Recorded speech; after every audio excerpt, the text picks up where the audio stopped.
What's your advice for a man, or even myself, that has struggled with, I guess, addiction to pornography? How do we stop easily? Like, how do we?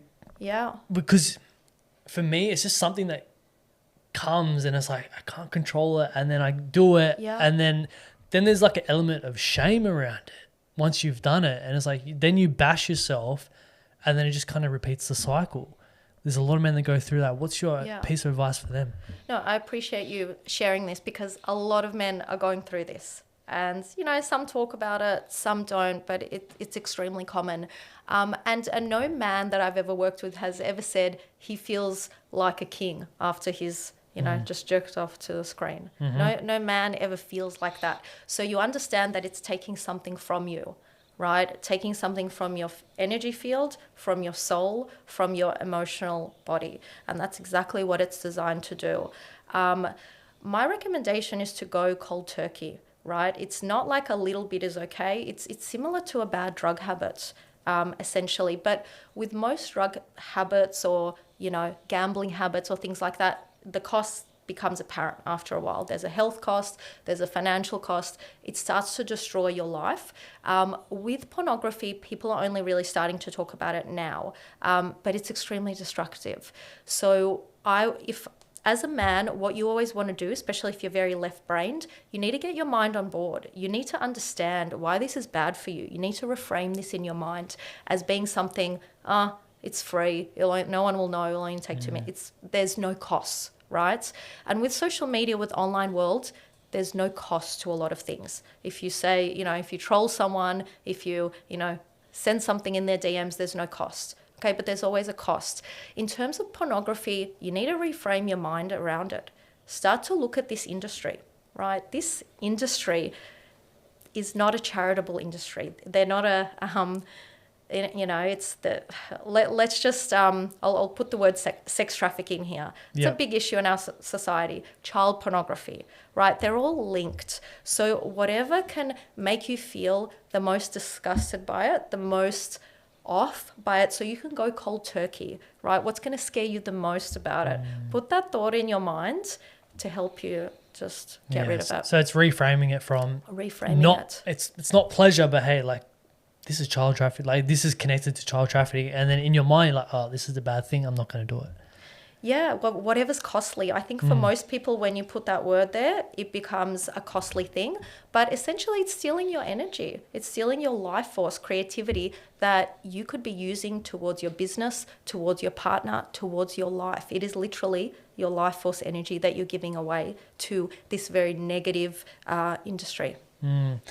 Another reason why I've lent into pornography and at times and gotten addicted to it is I wasn't, I guess, getting the love and the sexual connection with my partner. So I felt disheartened. So I had to go to pornography to try and get that, which was, the quick dopamine hit. And then, as I said, the circle continues of shame and guilt. But also at the same time, not feeling desired and love from my partner, because I guess as men, we feel connected through sex, yet women just feel like you're just trying to get your rocks off. Yeah.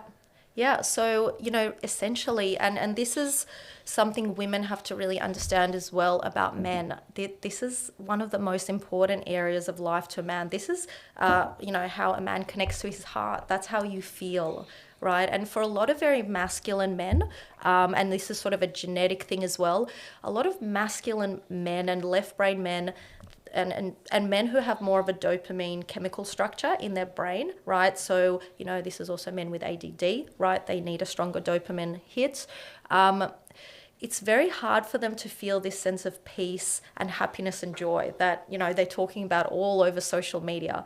A lot of men can't feel that. Why? Because their genetics are not inclined to that. This is the first generation of men who don't have to work physically. They can go on a screen, they can drive in a car, first or second generation. If you immigrated, it's first generation.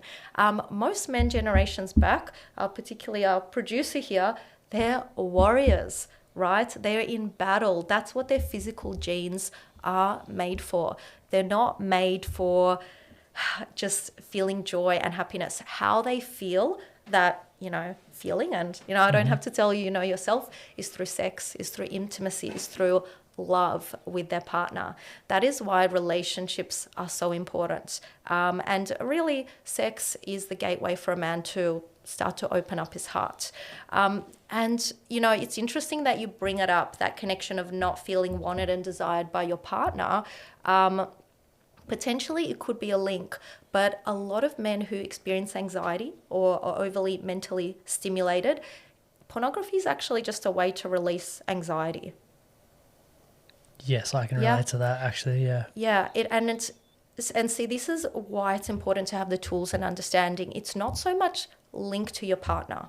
It's not so much linked to sex. It's literally just a way to release your anxiety. So pornography is literally like a toilet, okay? It's like a toilet for anxiety. And this is why innately a lot of women who, I guess, love you or they're in their power, okay, that we're not talking about a woman on OnlyFans or does this for a living. And, you know, I'm not saying anything negative about that, but we're talking about a woman who loves you, who wants connection from you, who isn't doing it for money. She will feel uncomfortable with you doing pornography on a deep level. She may not say it. She may not understand it. She'll feel uncomfortable because it's not about connection. It's literally like sex being a toilet, right? Or, you know, going to your screen, and it's a toilet for anxiety. So what I recommend to my clients who have issues with anxiety or, you know, it's linked to pornography is to have tools that help them to release their stress, to manage their anxiety. So they don't have to use pornography, or they don't have to use their partner sexually to release their stress, because women feel it, right? You know, sex and your relationship, it's a sacred space. And most people will never experience that in their life because, you know, you might be doing it to release anxiety, to fill a void. But being with that one person and, you know, going deeper and really working on that emotional side of things will take you to whole new levels. And you're not even going to need the pornography or, you know, any other bits and pieces or gadgets or extra people or things like that. I find it very interesting that you just brought up the anxiety thing, because I'm thinking about my own life, and a lot of the times when I'm doing it, as I said, it may be because I felt rejected from my partner, but there's been a fair few times where I'm sitting on the lounge and I'm, you know, editing or doing something that's kind of stressful, and a way for me to kind of procrastinate escape is by doing pornography. Yes. So that really flipped the switch. I was like, wow, this is kind of why I'm doing it as well. Yeah. It's actually not a sexual thing. It has nothing to do with the bedroom. It just causes problems in the bedroom and the relationship. It's literally an escape. Okay, it's the same as drugs. It's the same as being a workaholic. It's an escape. So we need to understand, especially for men right now, today in our society, what are we escaping from? Okay, and what fills the space? Who is there when your mind is escaping? Okay, because oftentimes when you escape, this is the person that your partner's left with. And that really is causing a lot of the issues in the relationship. Not your true self, not who you are when you're present, but the body of yourself or the man when you're not present, when you've escaped, because things are getting too difficult, too tough. And this is like really coming back to the whole masculinity thing, right? What is masculinity?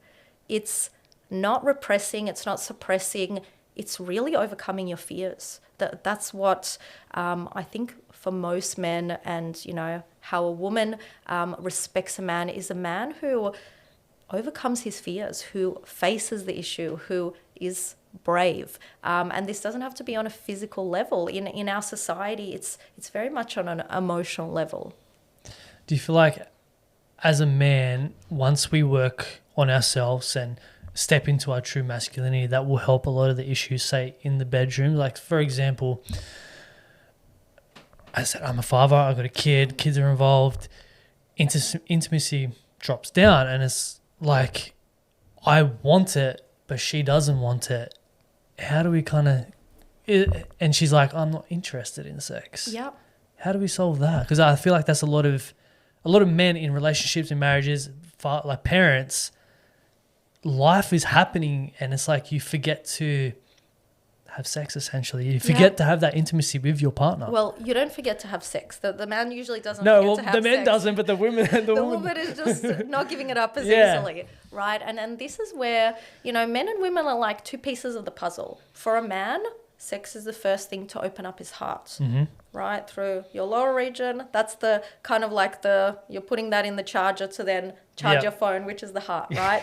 For a woman, she's the charging point, okay? So how do I describe this? For her, it's like the cherry on the cake. She needs to be open to enjoy charging you up, right? And so where the work is for a man is to work on the emotional side of the relationship, to fill her up emotionally. So it's everything that you're doing outside of the bedroom, which is going to make things work in the bedroom, right? So for a lot of women, after a while, there's a buildup of resentment. When a woman is full of resentment, she doesn't have any space to have sex. When a woman has suppressed her emotions and she's not self-expressed, she's not sharing how she's feeling, she is more so on her masculine side, there's no room for that. A woman has to be relaxed and open emotionally so she can be the same physically. Otherwise, it's going to be an unpleasant experience for her, and that's why your wife is saying no. But if it continues to go on after a while, it's going to create issues, because that is sort of what you've signed up to in marriage, right? This is what marriage was always about, is a man being guaranteed with sex and a woman being guaranteed with safety. But now a little bit more is required, because if you say, oh, well, you don't want to have sex with me, I'm going to go find someone else, get out on the street, you know, the government can help her, she can get a job, she has more rights now. So what does this mean for men? It's actually an opportunity to develop yourself and to become stronger in an area, in a muscle that you haven't built, which society never talks about, which you've been suppressed in for a long time. And that's your emotional body. Okay. So, you know, we go back to the mental body, the physical body. And when we talk about mental health for men, we're always talking about the mental side, but it's not really about the mental body. You know, men are left brain. They're fine with thoughts. It's emotions that are sort of like, you know, that what are emotions? So it's really building that emotional muscle. You know, there's even research that when a baby boy and a baby girl are born, the right side of a boy's brain, because of high testosterone levels, it's not as developed, right? So a little baby boy is often more difficult than a baby girl. And this side often never really needs to develop, because they never really need to use this in the outside world. But if they get hurt, they'll end up protecting it, okay? So this might make them very reserved or very aggressive, okay? Because they're protecting their emotions that they just don't know how to use. For a man listening right now, they're probably thinking, wow, this is a lot of work I have to put in to, I guess, get lucky in the bedroom. What are some simple steps that men can implement to, I guess you mentioned, creating that emotional safety space for their woman to be able to open up to them sexually? Yeah, no, it's really not that difficult. Just understanding the concept of men and women and how they operate differently can take a little bit of time, right? But if this is something you're invested in or interested in, just like you've started your podcast, or if you're interested in cars or your profession, you're going to invest a little bit of time and maybe even a little bit of money into, you know, making this an amazing and magical part of your life. And, you know, so it doesn't cost you in the future with divorce. But essentially for a man, you know, he can go back to use that simple tool, right, of asking his wife one question a night. He can use the tool of becoming present with himself and his emotions. This is through meditation or just general awareness, because we need to ask the question, why isn't a man being emotionally available at home with his partner?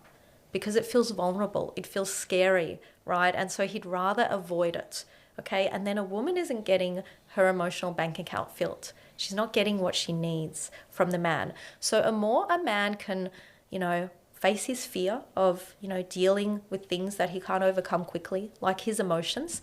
And it doesn't have to be even, you know, sitting down and having long chats with her. It's simply releasing your own negative emotions, okay? Managing your stress, finding tools and strategies so you process those emotions from work stress or even from the past, from past relationships, from childhood, so that you can come home and you don't need to feel like you need to escape, right? So you don't have to be anyone else. You don't have to, say a certain set of things. You just have to be you, the way that you were when you first met her, right? Without escaping.